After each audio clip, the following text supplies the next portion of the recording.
तो वो call her गुजरते महीने के साथ एक कॉल नई चेंज हो जाती है। मेरे ख्याल से नवंबर की ये कॉल है, फिर जनवरी की कॉल होगी। देखिए जी, मैं पुराना पीटीआई का वर्कर रह चुका हूँ, तो मेरी तो आखिरी वक्त कोशिश होगी कि इमरान खान साहब की जेल में रहने का फ़ायदा उठाते हुए सब माल भी ना बनाएं और इक़्तिदार को एंजॉय भी ना करें, क्योंकि इस मुल्क के अंदर अक्सर और बेशतर हमने ये देखा है कि जो पॉपुलर लीडर हो जाता है उसके करीब करीब के लोग, ख़ानदान के लोग, या उसकी जेल का फ़ायदा जो पॉपुलर लीडर हो जाता है उसके करीब करीब के लोग, ख़ानदान के लोग, या उसकी जेल का फ़ायदा उठाते हैं, पैसा भी बनाते हैं, इक़्तिदार के मज़े भी लूटते हैं, या फिर जनरलाइज बात कर रहा हूँ कि कई लोग हमारे वहाँ इस मुल्क के अंदर लीडर्स हैं जो शहीद भी हो गए और उनकी लाश पे भी सियासत होती रही। तो ये नॉर्म बड़ा नॉर्मल नॉर्म रहा है बदकिस्मती से, और इमरान खान साहब को बचाने के लिए अब उनके पास तो कोई साथी रहा नहीं है, तो सब ड्रामेबाजी कॉम्प्रोमाइज़ लोग हैं। जो मैंने आपको पहले कहा था, जिस तरीके की मैंने आपको कहानी सुनाई थी, वैसे ही आपने देखा कि लोग निकल भी गए, प्रोटोकॉल भी आ गई, गाड़ियाँ भी आ गई, हूटर भी बच गए, और अब कहानी के लिए सब अंदर खाने मिल के ड्रामा कर रहे हैं, गरीबों को मरवाने के लिए फिर आगे ला रहे हैं। दहशतगर्दी हमारे मुल्क का एक हिस्सा चल रहा है, अल्लाह खैर करे। और इसी दौरान हम देखते हैं कि मदाखलत हमें मिलती है बैरून मुल्क। पहले मदाखलत, अब हम मुझे यकीन करना पड़ा इमरान खान साहब की इस बात को कि मदाखलत हुई रजीम चेंज के अंदर, क्योंकि अब हम कांग्रेस का एक लेटर देख रहे हैं और हमारे वहाँ तो हम इतने बेहस और बेशरम हो चुके हैं। और जब मैं ये आपसे बात कर रहा हूँ तो मैं बड़ा कैटेगोरिकली क्लियर कर दूँ, ना मैं हुकूमत के बिहाफ पे बात कर रहा हूँ, ना मैं किसी और के, बट एज अ पाकिस्तानी और एज अ सिटिंग सेनेटर बात कर रहा हूँ कि हमारे वहाँ बेहसी बेशर्मी ये है कि कोई भी आके मदाखलत कर ले, कोई भी आके बात कर ले, हमें कोई फ़र्क नहीं पड़ता। लेकिन अब मैं इमरान खान साहब की बात को ज़रूर मानूंगा कि मदाखलत शायद थी रजीम चेंज के लिए उस टाइम पर, क्योंकि अब अचानक से चैम्पियंस आ गए हैं, कांग्रेस आ गई है, यूएस आ गया है कि जी ह्यूमन राइट्स वायलेशन हो रही है। भाई ह्यूमन राइट्स वायलेशन तो फ़लस्तीन में हो रही है, छोटे छोटे मासूम बच्चों को के गले काटे जा रहे हैं, तो उधर तो मैंने कोई ख़त नहीं देखा कि कोई आया। आप सुपर पावर, मेरी नज़र में तो आप सुपर पावर नहीं, मेरी नज़र में तो आप, क्योंकि ये अगर आपका असर रसूख है कि गरीब बच्चों के गले कट रहे हैं फ़लस्तीन अंदर, तो आपको वहाँ कोई ह्यूमन राइट्स वायलेशन नज़र नहीं आती। आफिया सिद्दीकी का केस है, वो उसमें ह्यूमन राइट्स वायलेशन आपको नज़र नहीं आ रही। कश्मीर के अंदर ह्यूमन राइट्स वायलेशन आपको नज़र नहीं आ रही। फिर मैं आपकी कौन सी बात को मानूँ, आपकी कौन सी पॉलिसी को मानूँ, कौन सी दकियानूसी फेल्ड पॉलिसी को मानूँ? आप पहले हम नवाला हम प्याला थे सद्दाम हुसैन के साथ, 32 साल उसको राज करने दिया, फिर एक दिन अचानक से पॉलिसी आ गई जी कांग्रेस या यूएस की तरफ से कि जी वेपन्स ऑफ मास डिस्ट्रक्शन के वेपन्स पड़े हुए, वहाँ तबाही फेर दी, उसको रजीम से हटा दिया। आज तक वो वेपन्स ऑफ मास डिस्ट्रक्शन जो हैं वो कहीं नज़र ही नहीं आए हमें।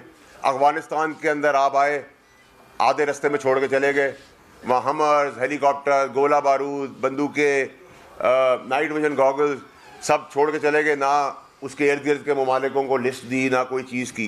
फिर आप लोग चैम्पियन बने हुए हैं, फिर आप कहते हैं हमारे मुल्क के हालात ये हो गए, हमारे मुल्क का। भाई आपके मुल्क के अंदर अंगूठी पहन के कोई वारंट लेके बाहर नहीं निकल सकता, ये उतनी बड़ी इंपॉर्टेंट रेलेवेंस है। आप हमने कुर्बानियाँ दी हैं, कोलैटरल डैमेज किया है, शहादतें दी है टेररिज्म के नाम के ऊपर, लड़ाई लड़ी है, उसके बावजूद आपकी अब नई मदाखलत है कि जी आप ह्यूमन राइट्स वायलेशन हो रही है। तो भैया ह्यूमन राइट वायलेशन तो 500 जगहों पे और हो रही है, वहाँ क्यों नहीं पॉलिसी चेंज हो रही? वहाँ क्यों नहीं कोई आके बोल रहा? वहाँ क्यों नहीं कोई सवाल कर रहा? कभी हमें वेस्टर्न वर्ल्ड से आ जाता है। भैया आप अपना काम करें, हम आपके यहाँ मुदाखलत नहीं करते। आप आपका अपना प्रेसिडेंट इलेक्ट डोनाल्ड ट्रम्प, मैं तो उनका बड़ा सपोर्टर हूँ हमेशा से, और मैं उनमें से बुज़दिलों में से नहीं हूँ पाकिस्तानी पॉलिटिशियन में से जो ट्रम्प के बारे में बातें करके फिर अपने ट्वीट्स डिलीट करते जाए। जो बात की उस पर खड़े रहे, अच्छी या बुरी। वो अपने आप प्रेसिडेंट इलेक्ट जो होने जा रहे हैं उसको आप बचा नहीं सक रहे, उस पर गोलियां चल रही हैं। आपकी सीक्रेट सर्विस कह रही है, हीले बहाने कर रही है, उसके बाद आप, तो हम में और आप में फ़र्क क्या है? आप भी डोनाल्ड ट्रम्प की ख़वातीन के केसेस करते रहे, पूरी दुनिया के केसेस में करते रहे, हम भी करते रहे। आपने भी वहाँ जाली FIR काटी, हमने भी यहाँ जाली FIR काटी थी। तो ये अगर पाकिस्तान और अमेरिका का अगर मुआवजा करें, कंपैरिजन करें, तो मुझे तो कोई उसमें कोई डिफरेंस नज़र नहीं आता। बल्कि हम तो चले डेवलपिंग कंट्री है या थर्ड वर्ल्ड कंट्री है, लेकिन आप लोग चैम्पियंस बने तो पूरे चैम्पियंस बन के आए हैं। कोयटा में अभी दहशतगर्दी का इतना बड़ा सानिया हुआ है, उधर कोई चैम्पियंस नहीं आए, कोई कांग्रेस ने लेटर लिखा, लॉबीइस्ट के थ्रू डॉलर्स दे के आप मिलियंस, मतलब ये सब इल्ज़ाम तो मैं भी घूम के लगा सकता हूँ। आज जो आप मेरे मुल्क पे इल्ज़ाम लगा रहे हैं, कभी आप मेरी डेमोक्रेसी के अंदर हैं, कभी आप मेरी जुडिशरी के अंदर हैं, कभी आप मेरी इस्टेब्लिशमेंट के अंदर हैं, कभी आप मेरी पुलिस के अंदर हैं। आप चाह क्या रहे हैं? आप इमरान खान साहब के लिए बेहतरी कर रहे हैं या इमरान खान साहब के लिए नुकसान कर रहे हैं? क्योंकि कभी आप फ्रीडम ऑफ स्पीच के तहत हमारे मज़हब के ऊपर नबी पाक सल्लल्लाहु अलैहि वसल्लम की शान में गुस्ताखी कर लेते हैं आखिरी नबी की, आप कहते हैं फ्रीडम ऑफ स्पीच है। ये इंस्टिगेट ऑफ वायलेंस है, आप आग लगा रहे हैं। कभी आप चलते हुए आदमी को बच्चों के सामने हरास कर देते हैं, आपके मुल्क के अंदर गालम गलोच करते हैं, गाड़ियों में लाते मारते हैं, आप कहते हैं फ्रीडम ऑफ स्पीच है। तो ये आग लगाने की चीज़ें हैं या ये आग बुझाने की चीज़ें हैं? इसी तरह आज आप आ गए, जब आपको पता है पाकिस्तान में कोई भी वेस्टर्न मदाखलत जब भी हुई है, पाकिस्तानी कौम ने उसको रिजेक्ट किया है। अब आप आ गए सियासत के अंदर, इमरान खान साहब के लिए आ गए, पहले आपने उनको निकालने के लिए आए थे। आप क्या चाह रहे हैं? देखिए, मैं तो अभी भी आज प्रेस के आगे जो बात करें, तो सारा ड्रामा 24 को एक पानी का बुलबुला जो बनने जा रहा है, कुछ भी नहीं होना। अंदर खाने अभी बात हो रही है, लेटे हुए गंडापुर पीटीआई की आदत किधर है? पाकिस्तान किसी हिस्से में नजर आ रही है, सब केपीके में बैठे हुए। कोई अपनी कॉन्स्टिट्यूंसी के अंदर है? नहीं बैठा हुआ। भाई आप अपने बच्चे लेके आए, किसी का बाप खड़ा हो गया है सियासत करने जेलों के ऊपर, किसी की माँ खड़ी होगी, किसी का बेटा खड़ा होगा, किसी की बेटी खड़ी होगी, किसी की बीवी खड़ी होगी, गुलाम है सारे। रियासत जो सबकी कन्वेंशनल पॉलिटिक्स थी पटवारियों की, उससे ज़्यादा घटिया ही सब नौकरों की तरह पीछे खड़े हुए। जी 25 साल पुराना आदमी अगर 5000 आदमी ही लाएगा, उसको निकाल देंगे। भाई किसी की बाप की जागीर है, ये मुल्क है, पॉलिटिकल पार्टी, हमने भी 15 साल इसमें दिए, हमें बताएंगे इस पार्टी के बारे में, हम पे कोई हुक्मरानी करेगा। कल मेरा बेटा आके आपसे बदतमीजी करना शुरू कर दे, आप कहेंगे ना भाई बाहर निकलो, वो बदतमीजी नहीं कर सकता, तुम कैसे कर सकते हो? ये अब कौम के आगे तमाशा ड्रामा क्लियर होना चाहिए। होना क्या है? वैसे तो मैं सरप्राइज नहीं होऊंगा कि इस सब प्रेशर के बाद भी इसमें कोई डेट चेंज हो जाए या कोई पोस्टपोन्ड हो जाए, या ये किसी एक जगह पे आ जाए और वहाँ से फिर कोर्ट एक ऑर्डर कर दे, वो वहाँ से दूसरी जगह पे शिफ्ट कर दे। 5-7 हज़ार 8 हज़ार आदमी आप केपीके की मशीनरी ला के पाकिस्तान में चढ़ाई की बात करें। मेरा कोई लव लॉस नहीं है इस गवर्नमेंट के साथ, ना मुझे पसंद है गवर्नमेंट, और उनकी भी बेअक्ली है कि उनको हैंडलिंग करनी नहीं आती। लेकिन मैं सवाल ये कर रहा हूँ कि आखिरी जो मदाखलत है हर जगह के अंदर, जो इन्फ्लुएंस कर रहे हैं हमारे अंदर, ठीक है, उसका कौन, हम क्यों ऐसी कौम है कि हमारी सियासतदान है जो सो रहे। मैंने आपको अफगानिस्तान का बताया, मैंने आपको सदाम का बताया, मैंने आपको फ़लस्तीन का बताया, मैंने आपको कश्मीर का बताया, मैंने आपको अभी कोयटा में जो ब्लास्ट हुआ उसका बताया। कोई कांग्रेस नज़र नहीं आ रही, कोई यूएस नज़र नहीं आ रही, कोई फ्रीडम ऑफ स्पीच नज़र नहीं आ रही, कोई ह्यूमन राइट्स वायलेशन के ऊपर बात नहीं हो रही। ह्यूमन राइट वायलेशन इधर ही है। अब आप मुआवजा करें, ट्रंप के साथ क्या हुआ? I am a great supporter, I really like him, वो अपने मुल्क के लिए अच्छा आदमी है, लेकिन उसको गोली लग गई, गोली चली, किसने चलाई भाई? अब मैं भी आप पे इल्ज़ाम लगा देता हूँ, ह्यूमन राइट्स वायलेशन है वहाँ भी। इतनी बड़ी स्टेट, इतना बड़ा प्रेसिडेंट इलेक्ट होने जा रहा है, सीक्रेट सर्विस फेल हो गई, फिर आपने उधर से निकाल दिया। तो अगर हम यहाँ कोई चीज़ होती है तो हम भी किसी को निकाल देते, कभी अपना मलबा आप पे डाल देते, इस पर डाल देते, उस पर डाल देते। फ़र्क क्या है? फिर चैंपियंस क्यों बने हुए हैं? ठीक है। दूसरी चीज़ ये कि कभी आप 40 आदमी की लेटर लिख रहे हैं, कभी 50, आप 540 आदमी रख लें। मेरे यहाँ से सेनेटर्स या समेत मेरे अगर कोई पॉलिसी लेटर लिख दे यूएस को, तो उससे क्या फ़र्क पड़ेगा उनकी ज़िंदगी को? ठीक है, आपके ऊपर अपने चीज़ों के, आपकी फेल्ड पॉलिसीज़ की वजह से पूरे ख़त्ते में अनरेस्ट है। अब मुझे एज अ पाकिस्तानी ये बड़ा कॉन्फिडेंस है और बड़ा मैं प्राइड इसमें लेता हूँ कि मेरी जो लोकेशन है, जिधर मैं मौजूद हूँ पाकिस्तान, वो एक आर्टरी है, और जितने भी वेस्टर्न दिल धड़क रहे हैं चारों तरफ, वो आर्टरी का ब्लड फ्लो मेरे मुल्क से गुजरता है। अगर मुझे आप चोक करेंगे तो सारे आपके जो मोहब्बत करने वाले हार्ट है वो फेल हो जाएंगे। तो मुझे अपनी रेलेवेंस पता है, मुझे अपनी न्यूसेंस ना बनाएं, मुझे अपनी रेलेवेंस बनाएं, मुझे अपना दोस्त बनाएं। आप सजेशन दें मुल्क की तरक्की के लिए, मुल्क के अंदर एक अदम इस्तेकाम के लिए, मुल्क के अंदर एक पीस के लिए आप सजेशन ज़रूर दें, हम एक दूसरे को दे सकते हैं।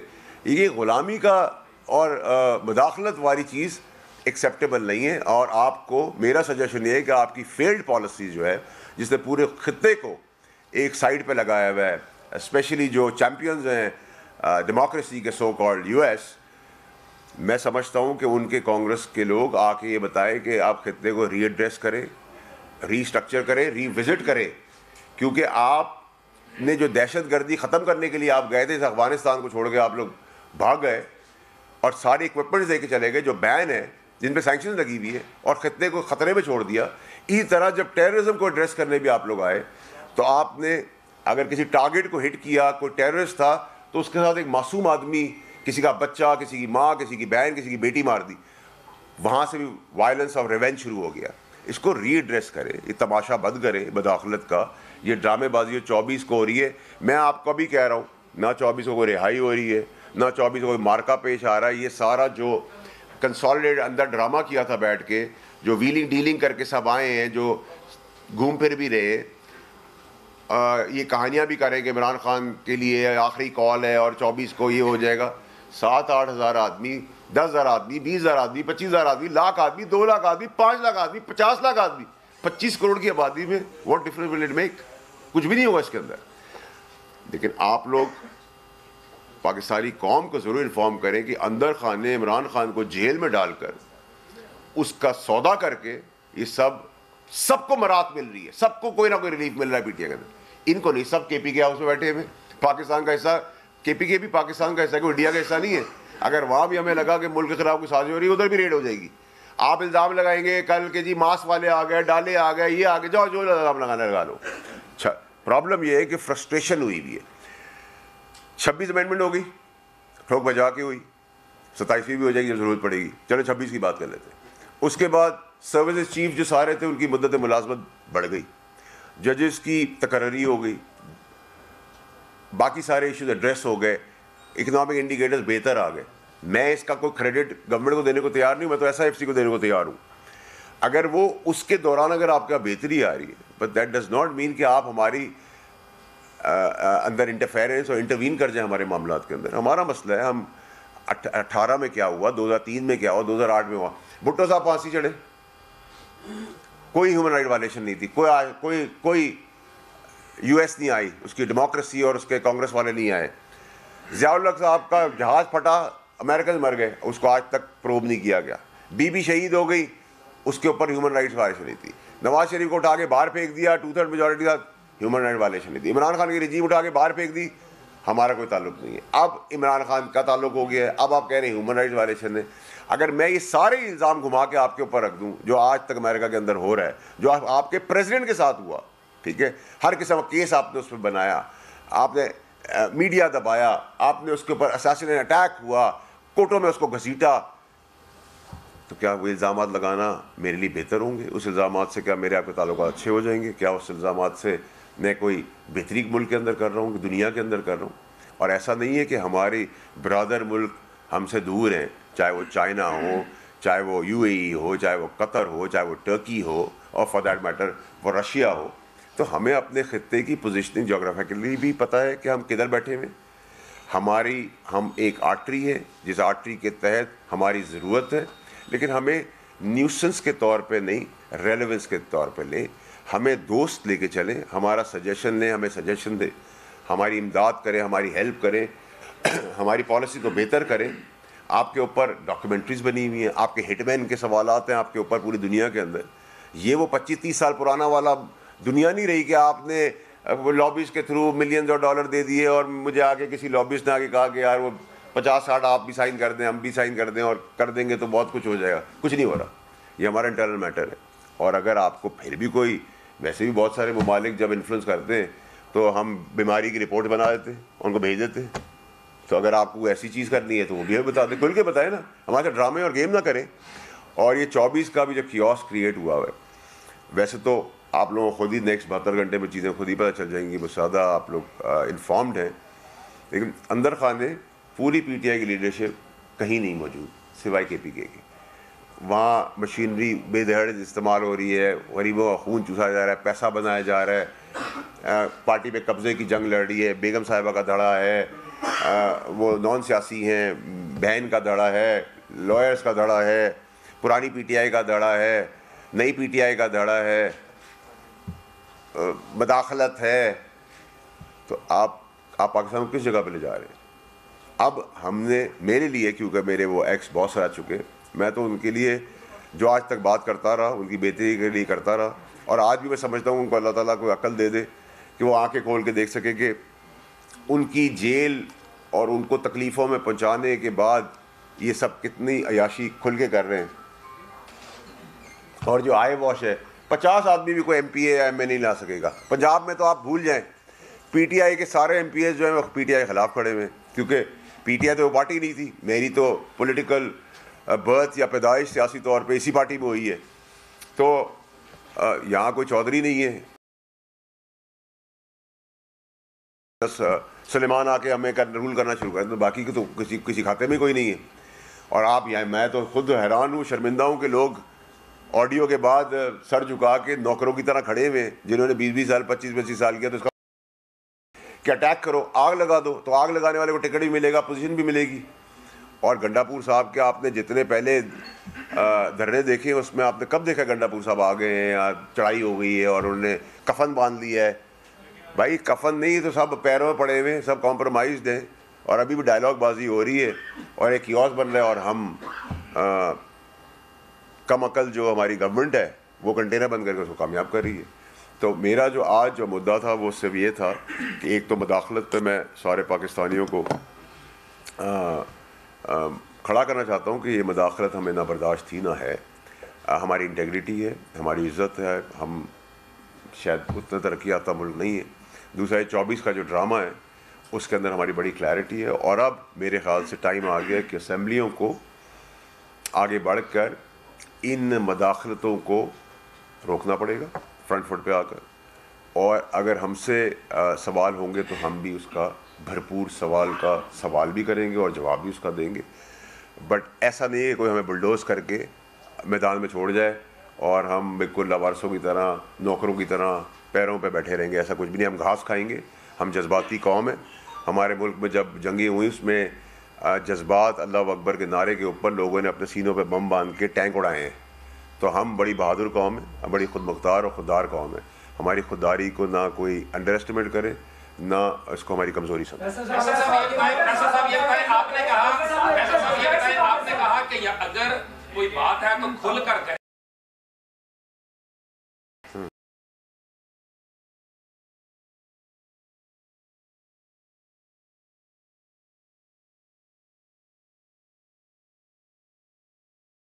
ये बता दें कि जो आप इस वक्त जो आपने अपनी एस्टैब्लिशमेंट के हाँ लगे हुए अंदर खाने। अच्छा फैसल साहब, ये 26वीं आईनी तरमीम की बार आते रहे डाइस पर भी, तो सारी पूरी हुई। मुझे ये बताइए कि आप इस कि ये धरना अपने या नहीं होगा या नाकाम होगा, आपको क्या लग रहा है? पहले सवाल का जवाब नहीं दिया बीमारी के सर्टिफिकेट का, वो भी दे दें साहब। सबसे पहले ये कि बीमारी के सर्टिफिकेट बनते रहे, कोई इशू नहीं है। और देखिए जो अंदर खाने गेम है, और मैं तो क्योंकि फ़ॉरेन डिग्निटरीज़ और फ़ॉरेन नॉर्म का लिहाज कर रहा हूँ, तो मुझे तो वो मीटिंग का भी पता है जो अमेरिका में हुई थी आर्मी चीफ आसिम मुनीर साहब के टेक ओवर करने से पहले। मैं उम्मीद करता हूँ कि वो सब बातें मुझे कौम के आगे या दुनिया के आगे एक्सपोज नहीं करनी पड़ेंगी। मुझे ये भी पता है कि इमरान खान साहब के साथ जब हम गवर्नमेंट में थे क्या फरमाइशें थी, तो मुझे बहुत कुछ पता है। टैंक, तोप और डॉलर्स जो हैं वो ताकत नहीं होते, नॉलेज इज़ पावर। तो मेरे पास सियासी नॉलेज है एंड दैट्स माई पावर। तो सर्टिफिकेट का तो कोई इशू नहीं है, इसके कोई प्रॉब्लम नहीं है। देखिए तो पाकिस्तान के अंदर कोई मसला ही नहीं है। मैं भी आपको बीमारी का सर्टिफिकेट आप मेरा बना देंगे तो नहीं, मैंने आपको मिसाल दी कि इसके पीछे जो मकासद है वो कर लें, आए खुल के बात कर लें। ये जो ह्यूमन राइट्स कमीशन का ह्यूमन राइट्स का जो ड्रामा है वो ना करें। जो आपने कहा ये फ्लॉप है जलसा धरना 24 को, इसमें अंदर धड़े बंदी हुई है। आपको पता है नौकरों की तरह ट्रीट किया जा रहा है कि 500 आदमी लाओगे, 5000 आदमी लाओगे तो टिकट मिलेगा, रोटी मिलेगी, खुदाई दावे हो रहे। दूसरी चीज़ ये कि आई वोंट बी सरप्राइज्ड कि अगर ये डिले हो जाए या पोस्टपोन्ड हो जाए, लेकिन अगर आ भी गए 6-8 हज़ार आदमी, 10 हज़ार आदमी, 15 हज़ार आदमी, जो इनको नंबर लगाना है वो आ भी जाते हैं, तो रेड जोन में तो कानून बना हुआ, आप नहीं आ सकते, तो एक जगह दे दी जाएगी, उसमें जाके बैठ जाए। करें जो करना करें, और अगर नहीं करेंगे तो अदालतें बीच में आ जाएंगी, अदालतें कानून की पासदारी करवाएंगी कि भाई आपको यहाँ इजाज़त नहीं है, गैर कानूनी चीज़ है, मैं असला रख नहीं सकता, मैं गैर कानूनी काम नहीं कर सकता, अदालतें हैं। तो एक पिकनिक है, उसको एंजॉय करें, नथिंग टू वरी। और ये खान साहब की आखिरी कॉल है, ना ये इस्टेब्लिशमेंट की आखिरी कॉल है, ना ये सेकंड लास्ट कॉल है, ना इसके ऊपर कोई इशू है। ये पानी का बुलबुल है, 24 भी आ जाएगी, 25 भी आ जाएगी। और आपको 24 की डेट को समझने की ज़रूरत है कि 24 की डेट क्यों रखी गई है।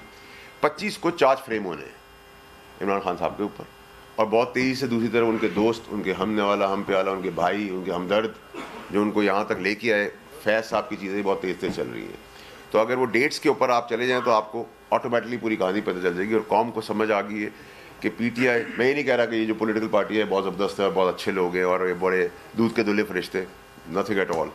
बट जो पीटीआई के साथ जो प्यार करते थे, वो कहते थे कि ये एक अलग पार्टी है, ये पार्टी इन पॉलिटिकल पार्टी से भी नीचे गिर चुकी है, इसमें इतनी थानेदारी, इतनी जानिबदारी, इतनी नौकरी और मजदूरी आ गई है कि सब गुलाम बन के बैठे हैं। और एक मखसूस टोला है जो इक़्तिदार में है, जो पैसा कमा रहा है, जिनके बच्चे पैसे कमा रहे हैं, और इमरान खान साहब की कैद, इमरान खान साहब की तकलीफ़ें बढ़ा भी रहे हैं।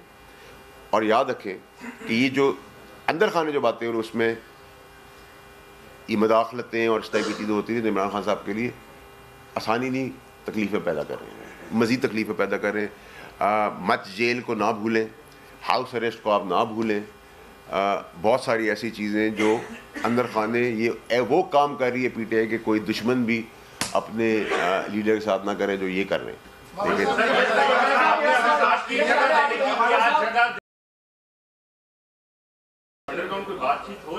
देखिए अंडरग्राउंड तो बातचीत हो रही है, लेकिन जगह तो देखिए, अगर आपने पुरअमन एहतजाज करना है तो आपका राइट है, आपको जगह देनी चाहिए और मिलेगी और मिलनी चाहिए, ये तो क्लियर है। बताइएगा, आपने खत की बात की है कि पहले खाता है और उसके बाद रजीम चेंज का जो मामला आपने बताया, पहले खाता है तो हुकूमत तब्दील हो गई, जो अब खाता है उसके बाद ये हुकूमत तब्दील हो सकती है।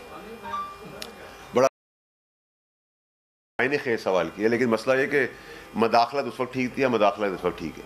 अब तो हम मदाखलत की बात करें, अब तो हम यकीन कर रहे हैं कि वो बात जो खान साहब ने की थी वो शायद ठीक थी, लेकिन अब खान साहब को बचाने आ गए तो क्या मकासद है?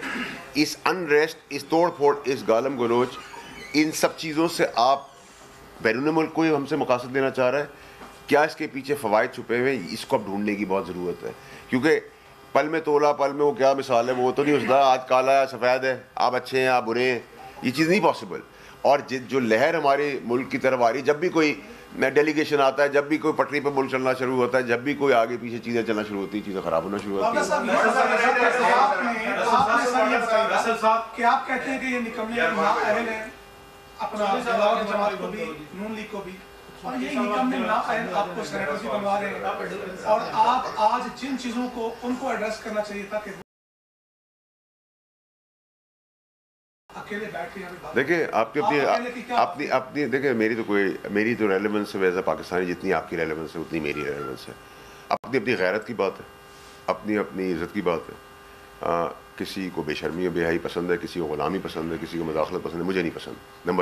नंबर एक ना मैं उनका स्पोक्स पर्सन हूँ, ना मैं किसी और का स्पोक्स पर्सन हूँ। मैं एक सिटिंग सेनेटर भी हूँ, मेरा भी उतना राइट है जितना कांग्रेस का राइट है जब मेरे मुल्क की बारी आ जाएगी। दूसरी चीज़ ये कि मैंने नून लीग से तो कोई वोट नहीं लिया, और मैं फॉर्म 47 या फॉर्म 45 नहीं, मेरा वोट पक्का है, मेरा वोट बड़ा क्लियर है। तो मैं बड़ा क्लियर हूँ, ठीक काम होगा तारीफ़ करूँगा, ठीक काम नहीं होगा खड़ा हो जाऊँगा, चाहे वो फिर कोई भी हो। और मैंने अभी तक मेरी जो हिस्ट्री है उसमें मैं वो नहीं हूँ कैंडिडेट जिसने अपनी पैदाइशी, मेरे ख़ानदान में मेरे बाल बच्चों जिनका राइट है सिटीज़न रहने का, वो भी कोई सिटीज़न नहीं है, मेरे ख़ानदान में भी कोई नहीं है। मैं उन लोगों में से नहीं हूँ कि मैंने छोड़ दिए, मेरे बीवी बच्चे, मेरे बहन भाई, मेरे माँ बाप जो हैं वो सिटीज़न हैं। मैं उन बेशर्मों में